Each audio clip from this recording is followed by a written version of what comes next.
Hi guys, happy Wednesday, week 3. Let's see what we could do wrong this week.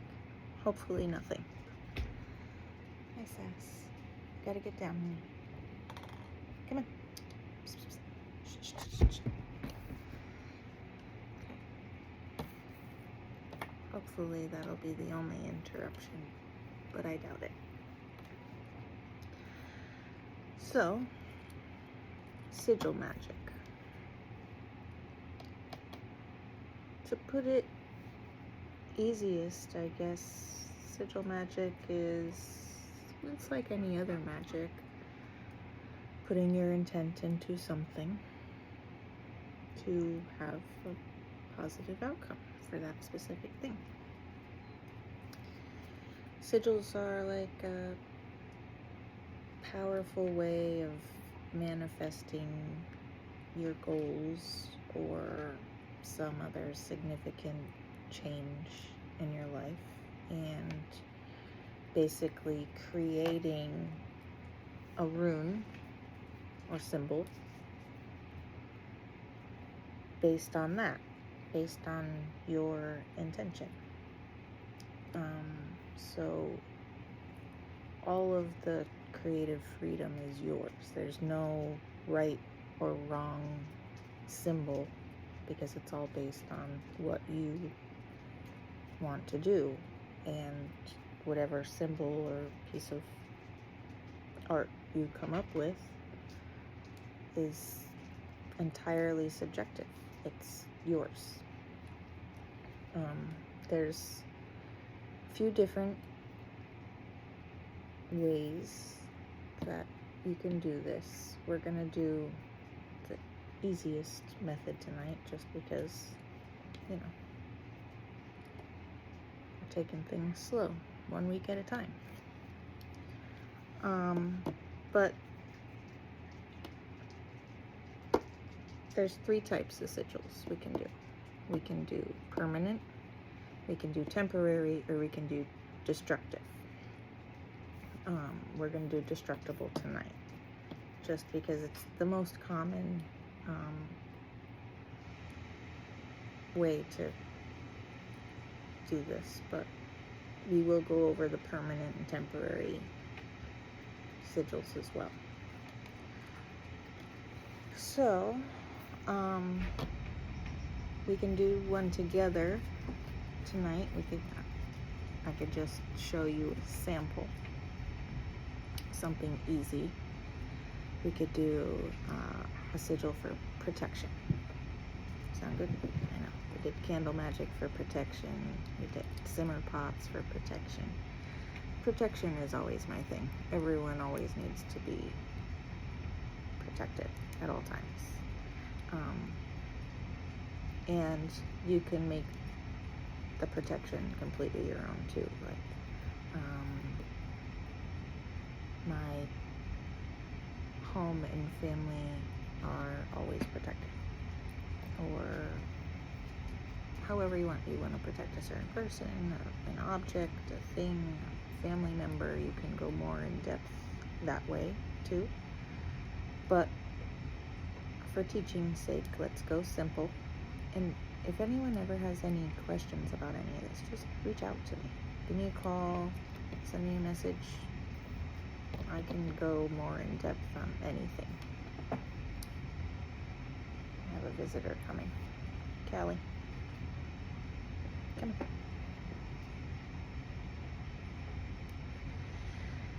on. So, what I like to usually tell people is go to somewhere where you can focus. Some type of sacred space, your altar space, your living room, your kitchen, your bathroom, your bedroom, wherever you feel that you can have a few minutes to really put your all into something and focus on it. It doesn't quite work out well with these videos of the animals butting in, but I'm used to working around them with my workings. So All right, let's dive in. I just have a couple bullet point notes over here for me because I tend to get distracted a lot and I just sometimes need to remember where I'm at. So we went over the types of sigils. We're going to do destructible sigils tonight. But after we're all done with that, we can just talk a little bit about the temporary or permanent sigils as well. So first things first, just like any other spell work or ritual, you want to define your goal or intention. Really, sometimes you want to really think about that for a while. But for length of video's sake and all of that, we're gonna just do something simple like protection tonight. So I use scrap papers and then a final sheet of paper when I do sigils. When I'm doing sigils that I'm going to burn up at the end of this.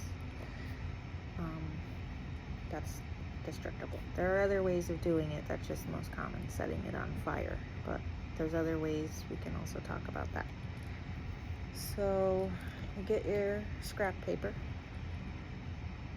and we're going to define our goal. I'm just going to do something simple tonight. We're going to do protection. But say that you needed to work on something for yourself, like self-love. When you write it out, you always want to make it like it's already happening. It's present tense. I am in love with myself.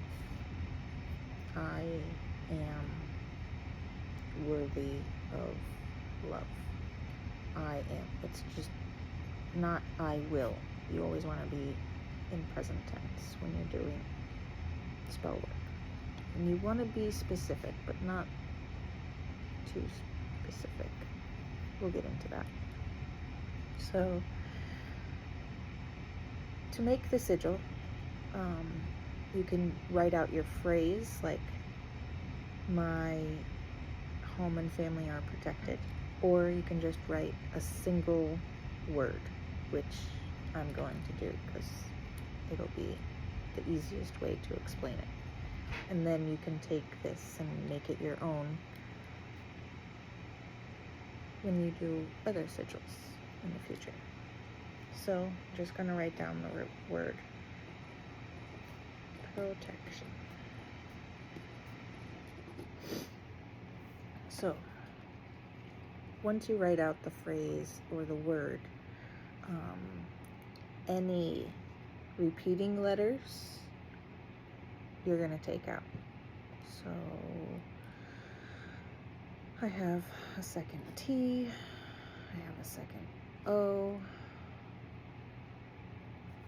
and then you can drop that down, PROTECIN.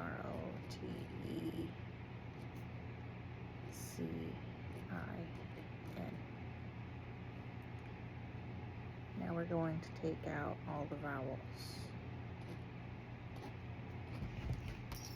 That leaves us with PRTCN.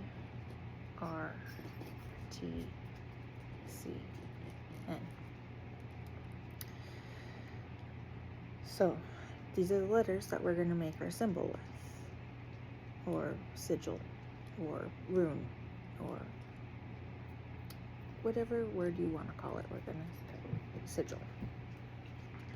Now comes for your artwork. It's yours. I'm not great at art. I can't even draw a stick person the right way.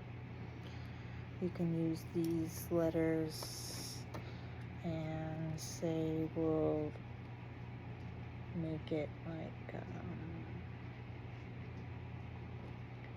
backwards PRT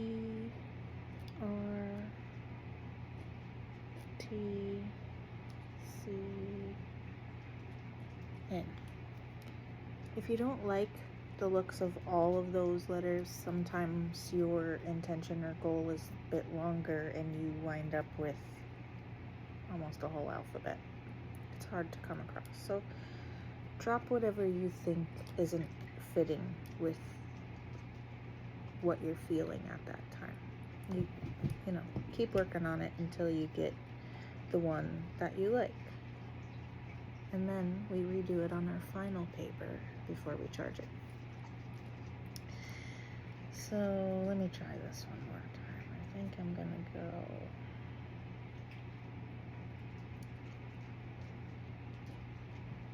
backwards R, P, T.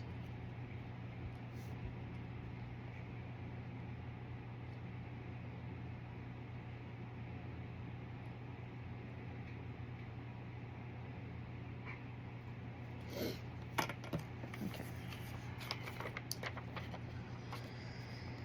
So I got all the letters into this symbol. I got my P, R, T, C, N all in this. But it doesn't have to be that way. You can also add any other symbols that are used. You want to add crescent moons, you want to add somebody's zodiac, you want to add spirals. We can go over all the other symbols maybe next week or another time. I can even post a page of the most common symbols, but you don't even need to know them to do this because you're working off of what you want. So now that I decided on this symbol that I feel comfortable with, and sometimes it takes me a lot more tries than that, but that one kind of flew right out. I'm kind of surprised with myself. Then we're going to go to the permanent, well, not permanent, but the actual sigil. We're going to get ready to make the sigil, charge it, and then destruct it. So before we get into all that, because at the end we're going to set this on fire, let's just discuss real quick about what we're going to be doing next. So we're going to draw the symbol that we came up with on this final piece of paper. We already talked about being in our quiet place, so you should have been there once you're actually doing your work. And then once you get the final sigil down on the final paper,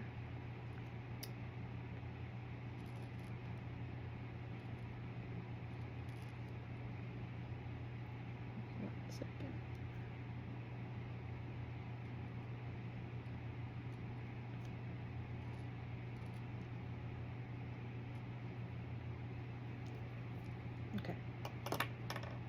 So what I like to do is meditate for a little bit, or, well, I talked to you guys about this in the past. Sometimes it's hard for me to meditate, but even if you just sit with it for a minute, really think about what your intention was here. Focus on it for a while. You can trace it with your fingers just to get whatever you feel you need to do. But what I really do is really focus on it for a while, like putting all the energy into this sigil. And if you're in the right space while you're doing this, you're focusing everything on it, staring at that sigil focus, focus, focus. Basically letting all the energy flow into that sigil. It'll almost get blurred a little bit, look like it's vibrating. Once you get there, that little bit of blur in your sigil, that's when you know that you're ready. It's ready to be activated, or in our case, destructed. So while we were doing all of this, that's how we were charging our sigil. Now, destructible sigils are meant for just that. They're meant to be destroyed at the end and forgotten. So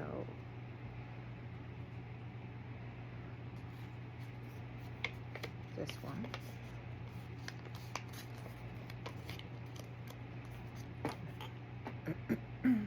light a candle, use matches, a lighter, whatever works for you. And we're actually going to burn this now. And then we're going to talk a little bit after. But this is the final step in activating your sigil. You can hold it for a while it's burning, and then drop it into a fire safe bowl and let it burn completely out. So the reason why we do that is, like I said, it was meant for that. Now, that sigil that you just focused on for however long you needed to focus on it and put your all into, I need you to now completely forget about it. The work is done.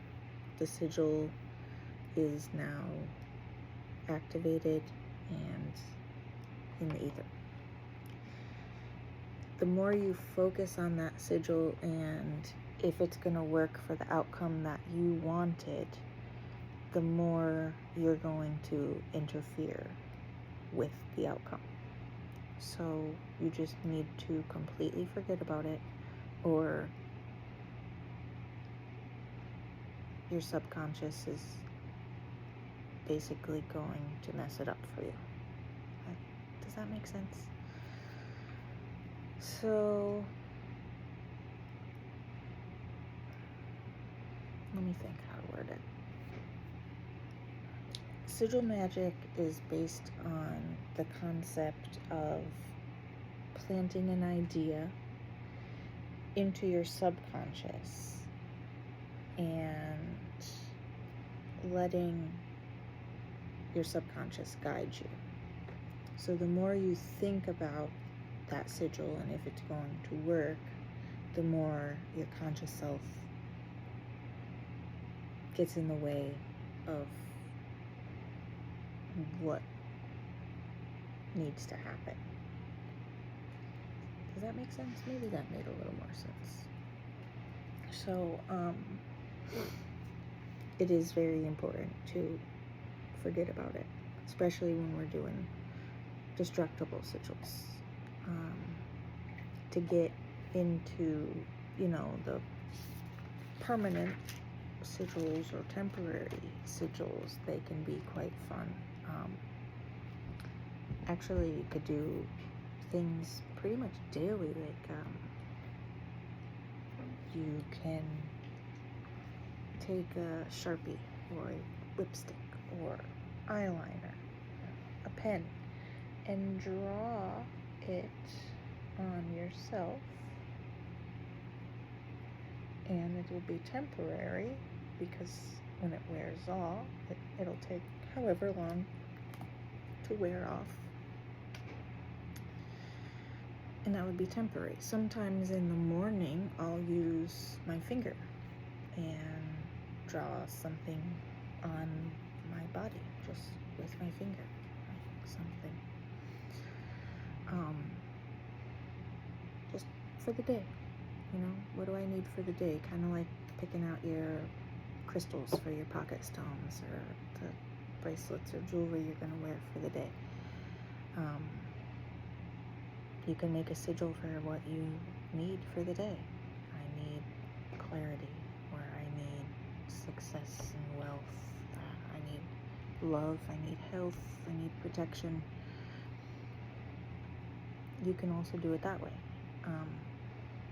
You can make more permanent sigils, like a tattoo, or carve a piece of wood and make artwork out of it, hang it in your home.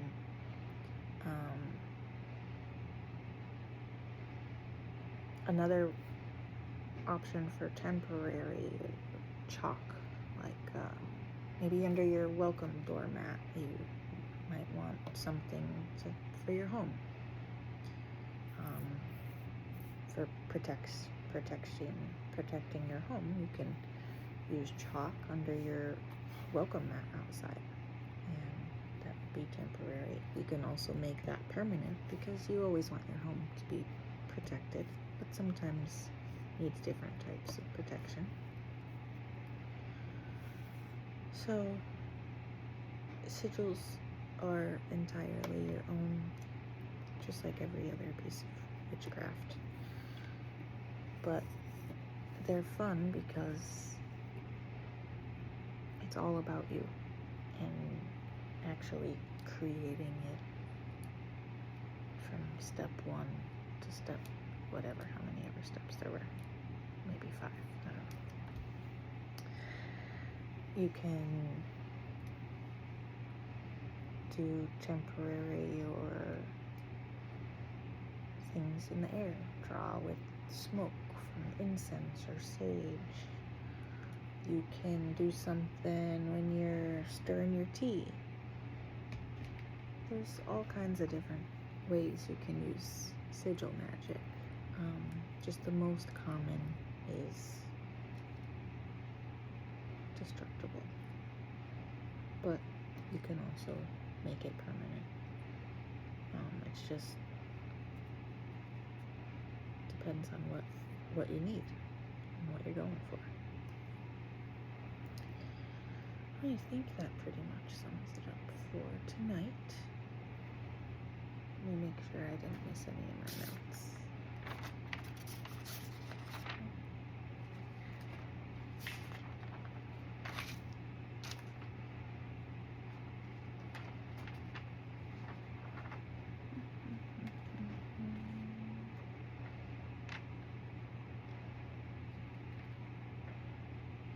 No, I don't think I forgot anything.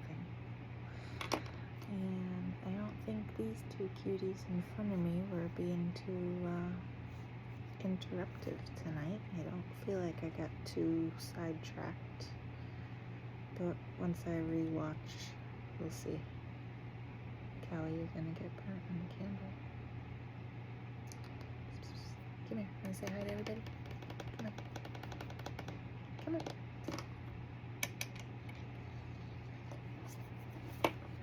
Yeah, I guess she doesn't want to say hi. I have her and Lucifer literally sitting in front of me, staring at me while I'm talking into my phone.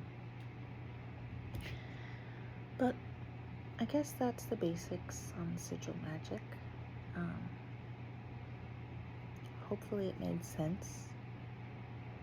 If I ever go too fast with this, or if I'm not focused enough, you can't hear me, just let me know, because I'd really like some feedback on what's been going on the past couple weeks. Hopefully this one will be the one that's the best out of all of them. But let me know what you're thinking to do for next week. I'd like your input on that. I think that's it.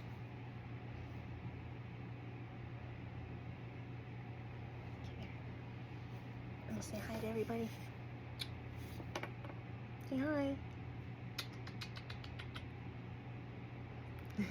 All right. Goodbye. Alright, guys. Thanks for watching. I appreciate you all. Good night.